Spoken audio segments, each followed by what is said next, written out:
Hello everyone, welcome to daily current affairs. चलो शुरू करते हैं आज का current affair. First question is, विश्व किस्वाहिली भाषा दिवस कब मनाया जाता है? 7 जुलाई को। इस वर्ष यह पहला किस्वाहिली भाषा दिवस है। किस्वाहिली संयुक्त राष्ट्र द्वारा इस तरह से मान्यता प्राप्त पहली अफ्रीकी भाषा है। 23 नवंबर 2021 को यूनेस्को के 41वें सत्र के दौरान 7 जुलाई को प्रतिवर्ष विश्व किस्वाहिली भाषा दिवस मनाने की घोषणा की गई। इसका उद्देश्य शांति और बहुसंस्कृतिवाद को बढ़ावा देने के लिए किस्वाहिली भाषा को बढ़ावा देना है। इसकी थीम शांति और समृद्धि के लिए किस्वाहिली है। यह पूर्व, मध्य और दक्षिण अफ्रीका के साथ साथ मध्य पूर्व के कई देशों में एक सामान्य भाषा है। हाल ही में देश के पहले पशु स्वास्थ्य शिखर सम्मेलन 2022 का उद्घाटन कहाँ किया गया है?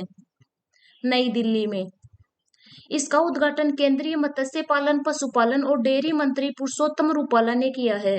इस अवसर पर केंद्रीय मंत्री ने पशुधन क्षेत्र में सहकारिता आंदोलन को मजबूत करने की आवश्यकता पर बल दिया और बेहतर पशु स्वास्थ्य सुनिश्चित करने के लिए आयुर्वेद के अधिक से अधिक उपयोग का आह्वान किया। इसका उद्देश्य पशु स्वास्थ्य के क्षेत्र में व्यापक राष्ट्रीय परिदृश्य, अवसर और चुनौतियां आदि मुद्दों और राज्यों द्वारा की गई पहलों पर चर्चा करना है। हाल ही में किस देश के वैज्ञानिकों ने निचले समताप में एक ओजोन छिद्र की खोज की है? कनाडा। यह खोज कनाडा के वाटरलू विश्वविद्यालय के वैज्ञानिकों ने की है। यह खोजा गया छिद्र कटिबंध पर है और 30 से अधिक वर्षों से वहां मौजूद है। यह अंटार्कटिका से 7 गुना बड़ा है। उष्णकटिबंधीय और ध्रुवीय ओजोन छिद्र समताप मंडल के तापमान को ठंडा और नियंत्रित करने में प्रमुख भूमिका निभाते हैं। ओजोन परत या ओजोन कवच पृथ्वी के समताप मंडल का एक क्षेत्र है। यह परत सूर्य से निकलने वाली हानिकारक अधिकांश पराबैंगनी विकिरणों को अवशोषित कर इनसे पृथ्वी की सतह को बचाती है। ओजोन के हाथ से त्वचा कैंसर, मोतियाबिंद आदि जैसी गंभीर बीमारियां हो सकती है।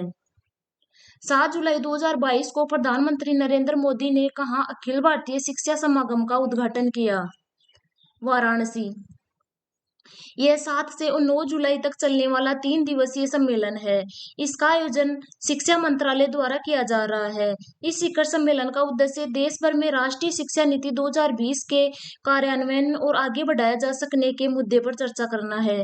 यह राष्ट्रीय शिक्षा नीति 2020 को लागू करने में रणनीतियों, विचार विमर्श और अंतर्दृष्टि साझा करने हेतु अग्रणी भारतीय उच्च शैक्षणिक संस्थानों को एक मंच प्रदान करेगा।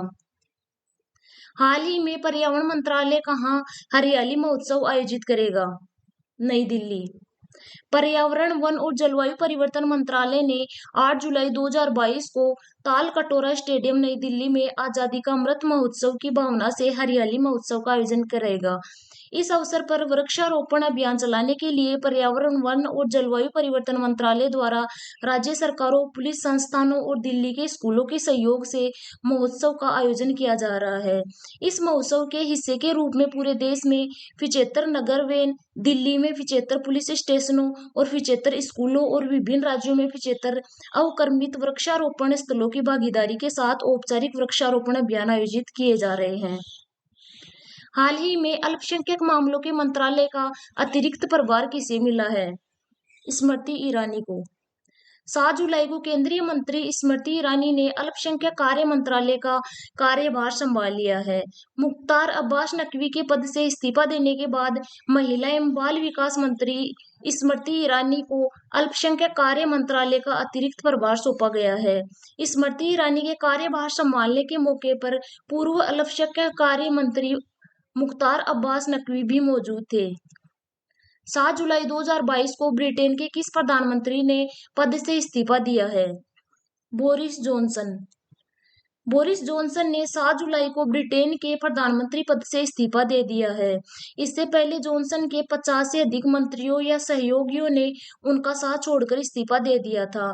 सबसे पहले 5 जुलाई को वित्त मंत्री ऋषि सुनक ने इस्तीफा दिया था। जॉनसन ग्रेट ब्रिटेन और उत्तरी आयरलैंड के 55वें प्रधानमंत्री थे। हाल ही में भारतीय उद्योग परिसंघ के नए अध्यक्ष कौन बने हैं? आर दिनेश। आर दिनेश को 2022-23 के लिए भारतीय उद्योग परिसंघ के अध्यक्ष पद के लिए नामित किया गया है। 2018 से 2019 तक उन्होंने भारतीय उद्योग परिसंघ दक्षिणी क्षेत्र के अध्यक्ष के रूप में कार्य किया।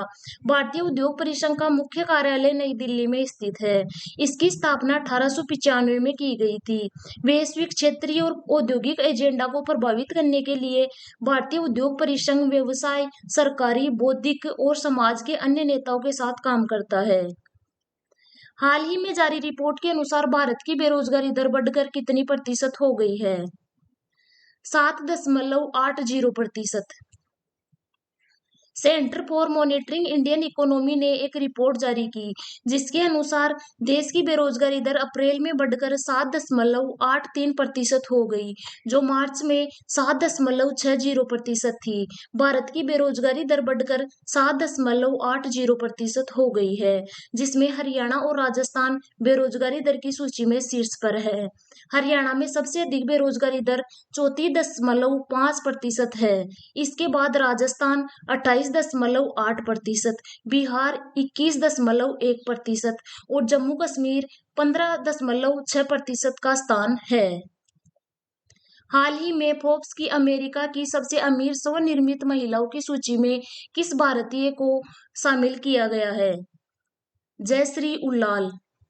भारतीय अमेरिकी जयश्री उल्लाल एक अमेरिकी computer networking company Arista networks की सीईओ और स्नोफ्लेक के निदेशक मंडल की सदस्य को 8वीं वार्षिक फोर्ब्स की अमेरिकी की सबसे अमीर स्वनिर्मित महिलाओं में शीर्ष स्थान दिया गया है, और जिसकी कुल संपत्ति मई 2022 तक $1.7 बिलियन थी। जयश्री उल्लाल का जन्म लंदन में हुआ था और उनका पालन पोषण नई दिल्ली में हुआ। आज की क्लास में इतना ही। मिलते हैं नेक्स्ट क्लास में। अगर आपको वीडियो अच्छा लगे तो प्लीज एक लाइक और शेयर जरूर कीजिएगा। Thanks for watching.